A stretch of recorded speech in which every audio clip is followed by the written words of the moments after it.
10 years ago, who did you know with a Lamborghini? Or an Aston Martin? Or a Ferrari? I remember when I was about 23, 24, so that's 15 years ago, I was on the M25 and there was a Ferrari 360 stopping traffic. Everybody was slowing down to look at it. Everyone was circling around this car. It was an older white guy driving it. He must have been about 65 plus. He was smiling because everyone was paying so much attention. That's a 360 Ferrari all that time ago. Now, everyone has a Ferrari. Everybody has a Ferrari. Everyone has a nice Audi, one of the fastest ones, Q7 or an RS7, RS5. Everyone has a Lambo. Everyone has a Bentley. Everyone has a Rolls Royce. Everyone has fast cars.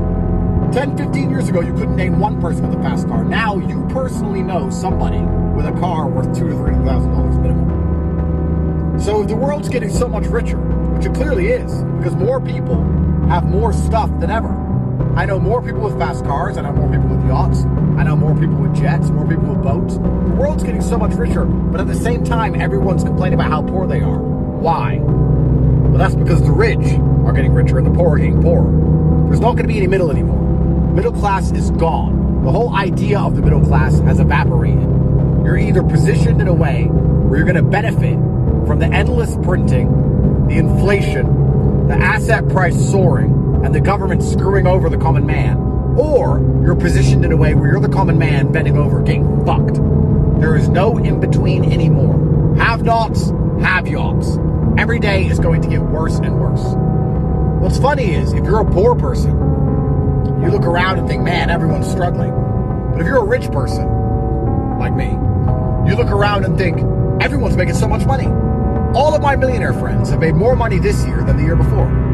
How, in such a struggling economy, where things are so difficult to do, is everybody earning twice as much as they earned the year before? Nobody with a job is getting paid twice as much. Your wages haven't doubled. But anybody with their own company is earning twice as much as before. It is so easy to get rich if you're in the right place. And the only reason for that is because Newton taught us there's an equal and opposite force. The reason it is easy for the rich to get richer is because if you're a normal person, you are getting fucked. And your chance of ever being wealthy or middle class or having a pretty good life, if you just stick along the path that the normal middle class people take, is basically zero. There is a large gap in between two islands. There's two islands with a river in the middle. One island's full of rich people, and they're getting richer every day. One island's full of poor people who are getting poorer every day. And each day that river goes wider and wider. It grows to the point where it changes from a river to a lake, and eventually it'll be an ocean. Insurmountable. You won't be able to get across it. You won't be able to pass it. You'll be stuck on the island you're on. So now you've accepted there's never going to be anybody who's doing okay. There's never going to be middle class. That for you to have a nice life, meaning a nice car, a nice house, nice education for your children, good health care, a few holidays, and to not be stabbed to death because you're not living in a shithole, you need to be a millionaire. You need to be a millionaire to have the most basic things that a middle class person could have only 10 years ago. That's the bare minimum acceptable standard now, millionaire. Now you've accepted that, you need to make a choice. Are you going to try and swim across the river and get onto the rich people's island? Or are you going to continue to wait and procrastinate and hope that it's all going to work out and everything's going to be fine by itself, and stay on Brokey Island as that river gets wider and wider? By the time you realize that you needed to do something, that action is the only way out, by the time you're finally implored to take genuine agency and control over your own life, that river would have grown into such a large body of water, perhaps you're going to die as you try to make the journey. As imperfect as the American empire is, as much faggotry and femme-centric, gynocratic bullshit we have to deal with, the gym is a scam if you don't lift the weights. You'll never get bigger. You paid for your gym membership, and you went to the gym every day, but you never got bigger, you never got in shape. Did they scam you? Or did you not lift the weights? Learning how to make money online is a scam.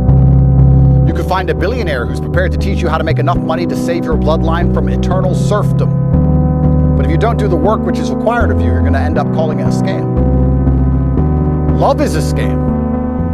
Unless you put in enough work into yourself so so that she instinctively respects you, so she admires you, so she is attracted to you, so that you keep the flame of your mutual bond burning bright. Unless you put work into the love, you're going to break up and you're going to say, love isn't real, love is a scam. Having kids is a scam. Unless you're going to create perfect replicas of yourself to leave a mark on the future. If we're going to barely try and let them be raised by YouTube and LGBT garbage in schools, then you're going to think, why am I working so hard for this? I don't even get to have a miniature version of myself. Having children is a scam. Everything is a scam if you do not try. Everything is a scam if you do not put in the work. Going to the gym, paying the membership, wearing the gym clothes and the sports shoes, and refusing to lift the weights will not change your life. Without work, nothing is real. There is no magic to life without work. I cannot think of anything on the planet which is good without you working for it. And the few things that are, that's the true trick. Drugs, alcohol. You take drugs, you didn't have to try. You feel great, but you pay the price. You pay the price with your mental health, you pay the price with your physical health, you pay the price with your life. It is impossible to find anything which doesn't require work, which is good for you, which you are not going to end up calling a scam in the long run unless you try. And this is truly the difference between people who love life and those who don't. Everybody I know who loves life tries hard every single day. They work hard every single day. They suffer. They struggle.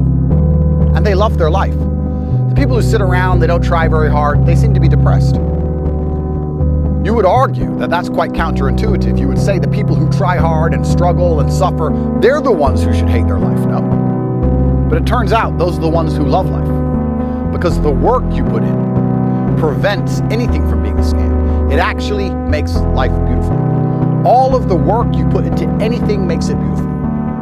You put work into a statue, it's a beautiful statue when it's completed. Tennis.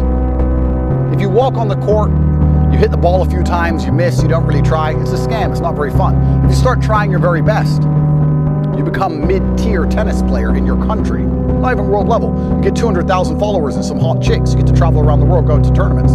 Tennis is no longer a scam. What is the difference? The game is the same. The court you played on is the same. The ball, the racket, and the human being are the same. The only difference is the amount of effort you put in. Work stops things being a scam. Work makes things worth doing. So when you tell me that you lack motivation, what you're really saying is that you lack a life. Because if you cannot work hard towards things, you don't have anything. And you never will. They got away with it, and they're still getting away with it, because the mass demoralization has been incredibly successful. It has been massively successful. Everybody is demoralized. Everybody's black pill. Everybody's doom and gloom. The people who are most awake talk about the issues on Twitter, but that's all they do, talk. Most people don't even care, or don't even know, or don't want to be educated. Like an ostrich with its head in the sand, they don't want to be told how bad it is, because then they feel even worse. And because they're a coward and they know they're not going to take action, what's the point in knowing bad things if you will not act to prevent or try and stop the bad things from happening? The mass demoralization also applies to you watching this video. It is ignorant. It is asinine to sit and say, yes, the entire population of the Western world has been demoralized, but I haven't. No, you have. So have I. All of us are a fraction of our normal power, a fraction of our true capability. Even though I am still a powerful man who can still enact change, I am a fraction of what I could be. Before the mass demoralization, I was the kind of man who rode a horse and chopped heads off. And you were the kind of man who followed me and listened. But now, you sit on Twitter and I make selfie videos. The mass demoralization has been monumentally successful. So what do? We must allow manipulation to find out where our enemy wants us to go, then use our minds to break the trap before we punish the perpetrators. We understand they want us demoralized. For that reason, it is extremely important that we are motivated, that we are dedicated, that we are positive, Now, the best way we can fight back is 100% belief in ourselves. We must reject all forms of demoralization. We must reject the idea that we cannot win. We must reject the idea that we cannot have exactly what we want. We must reject the idea we cannot be rich and famous and free and safe, and that we can't have 4 wives and 25 sons. We must reject all of it. This is how we rebel against the current system.